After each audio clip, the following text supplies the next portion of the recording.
Welcome back, YouTube viewers and subscribers, to what will be now part 4 of the YS F-120 look inside.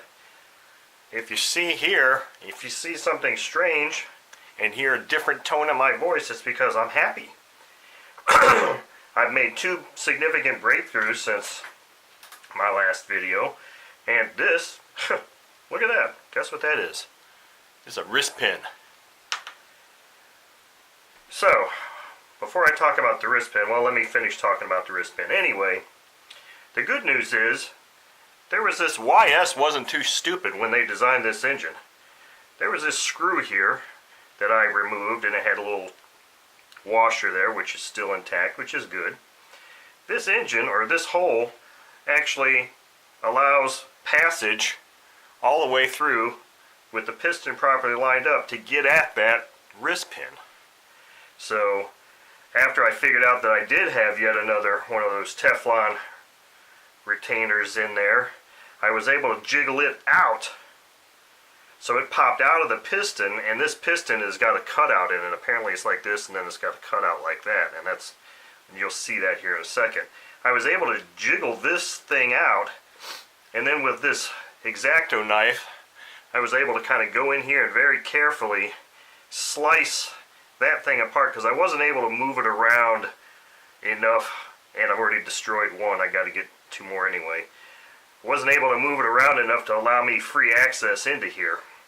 So I just was very gently slicing that thing apart into pieces until I could get it to come out. And then I was like, okay, I'm golden now. Then I found, I think it's a 3/32 ball driver with a handle on it that just so happened to fit in there. And using that and this, I started with this, but it was just tearing the shit out of that. Wasn't going to tear this up. Tapped it a couple times, I felt it start to move, drove it out. And that's where I have this piston wrist pin now. So, as soon as I dump this over, the piston will come out. Piston head. And there it is. And see, here are those cutouts I was just talking about. So, interesting. Anyway, that's out. The good news is the ring is not compressed. I'm not going to take the ring off.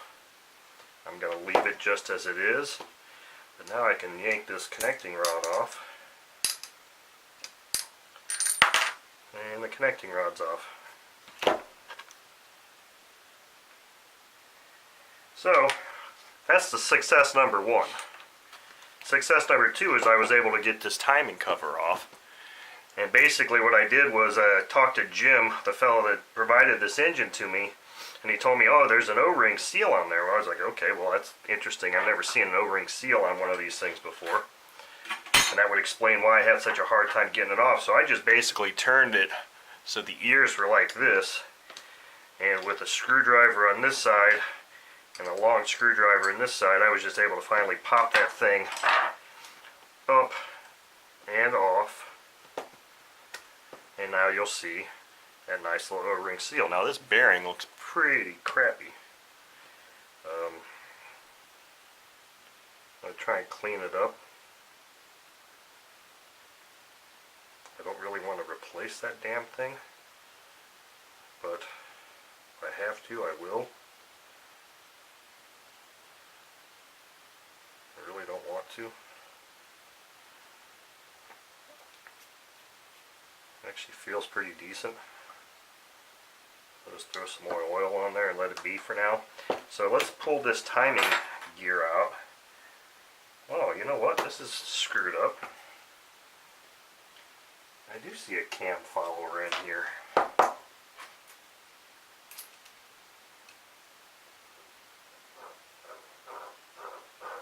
Huh. Do I have cam followers in this engine? If I do, they're stuck. Let's see if I can pull this.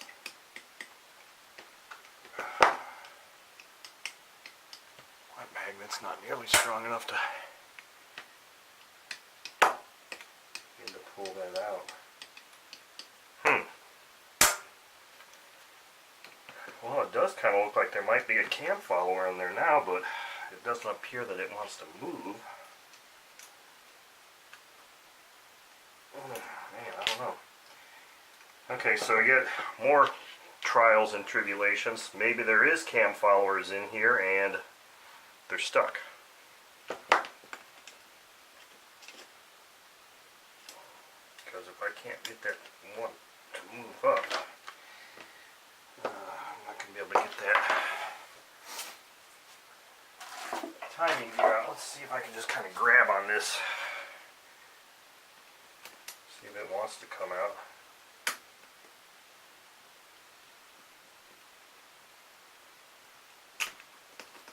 Wants to wiggle. I don't see that it's actually interfering with this stuck cam follower either. So this may just be another one of those little hitches in the road where I'm going to have to go and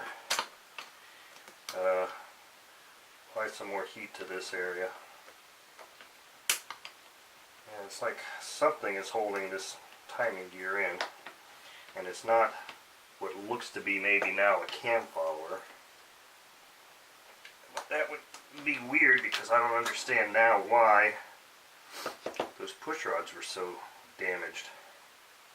It also explained why when I put oil in here to try and drizzle it down here, when I thought that was the problem with taking the cover off, why the oil didn't go anywhere. So there are cam followers in this engine. I just can't see them, and they're really weird, recessed and or stuck. But the thing that's funny is this engine had compression. How can it have possibly had compression if the cam followers were stuck? I don't know. This is puzzling. This engine just continues to puzzle me. So anyway, I've made some strides here. We're going to keep plugging away at it, and we'll get her done here. And you can see here. Yeah. Oof. Oh yeah, that doesn't want to be in there. That totally doesn't want to be in there. That wrist pin's going to have to be dressed up, because it doesn't want to be in there at all. Yeah, that's all nasty. So anyway, that's a little bit of progress I've made on this thing. Next thing is get the timing gear out and see if I really do have cam followers, which is confusing because they don't move. And I had compression and rocker arm movement, so I don't know. This is just a confusing engine right now. But anyway, progress has been made. Okay, so another rather interesting development. It does appear that there are cam followers in this engine, which now is a bad thing. And it looks like they're the type that aren't solid. They're hollow, basically, so that they're really hard to see. I was able to find, see that there was one here and push it up just enough that I could actually see that it was a cam follower. Let's see if this camera's going to refocus now. See that it was a cam follower there, and it's still really stiff, and I've already put oil in here and heated this up a couple of times already, and I really can't push that thing up anymore. The problem now, excuse me, that there is another cam follower in there, is that it's so far down that it's not allowing this timing gear to come out because it's contacting the other lobe. So I've tried rotating this thing around and at the same time kind of trying to pull on this cam gear to see if I can get it to the point. I don't know exactly where that other lobe is. See if I can at least get it to the point where I can jiggle this thing out when the lobe is not going to be touching that cam follower unless it's really jammed. Well, it can't be jammed too far down there because it would only be able to go down there that far as the lobe can go up. So it has to be clearing. So there's got to be a point where I can rotate this and get this out. Because right now that's what I'm thinking is happening, is that that other cam follower is down low enough. Let's see, is it down low enough? No, it shouldn't matter. I'm not really sure what's holding this thing in place now, unless it's just the grip that other part of the timing gear has on the bearing. It should just come right out. So anyway, I'm not sure why this isn't coming out right now, because it should just come right out. I thought maybe the lobe would be contacting that cam poly, but I don't think that's really the case at all. So I'm not sure now. Anyway, so this is the next hurdle I have to overcome, because I can't do anything else to this engine. Well, I could do this again. I can't even think about getting this crankshaft out without getting that damn timing gear out. So anyway, those are just some thoughts on the latest development here. I need to try and figure out how I'm going to get this timing gear out. It's been kind of a long day. I'm not feeling well anyway, so maybe I'll just give it a rest for the rest of the day. Okay, freeform video time of my incredibly messy workbench. What I've got pulled out here is my Harbor Freight ultrasonic cleaner that I've used all of like one time.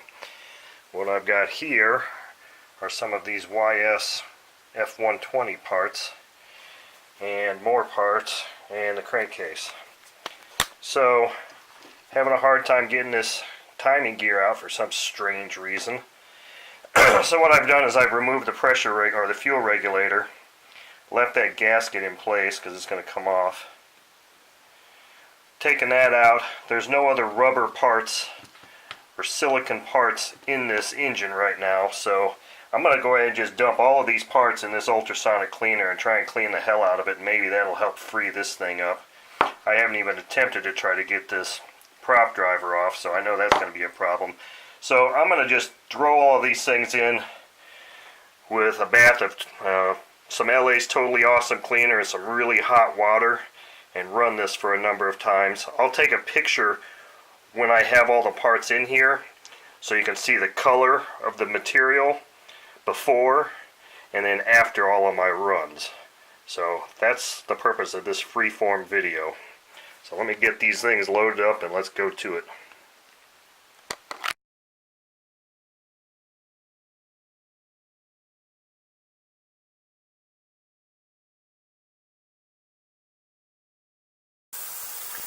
Alright, so while my ultrasonic cleaner is doing its thing, I'm going to go ahead and take the butterfly out of this carb body so we can see what's going on in there.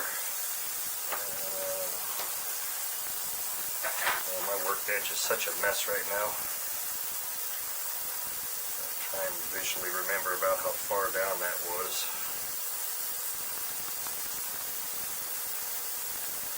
This screw, I believe, sets the idle mixture, I believe. So, as you'll see, this is not your standard carburetor. It's basically just a butterfly. And you have air intake coming in here. And fuel coming in from here, from the bottom.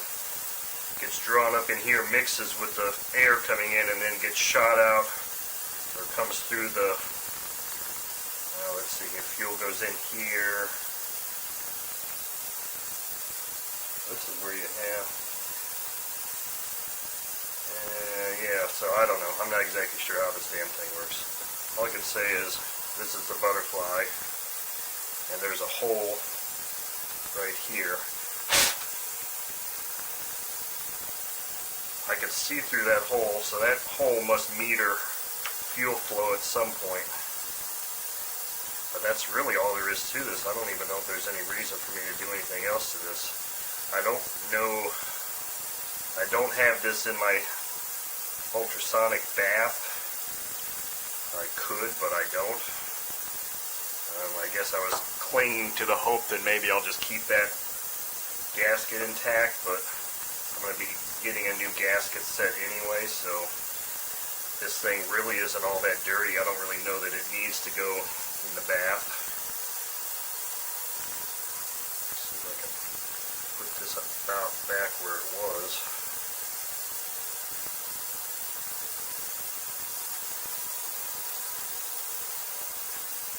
And then this screw, I'm not sure what that screw did now. Oh, I guess it was also holding it in. So that's the carb assembly right there. There's really nothing else to discuss right now other than just sit here and do this ultrasonic bath about 5 or 10 times, however long it takes.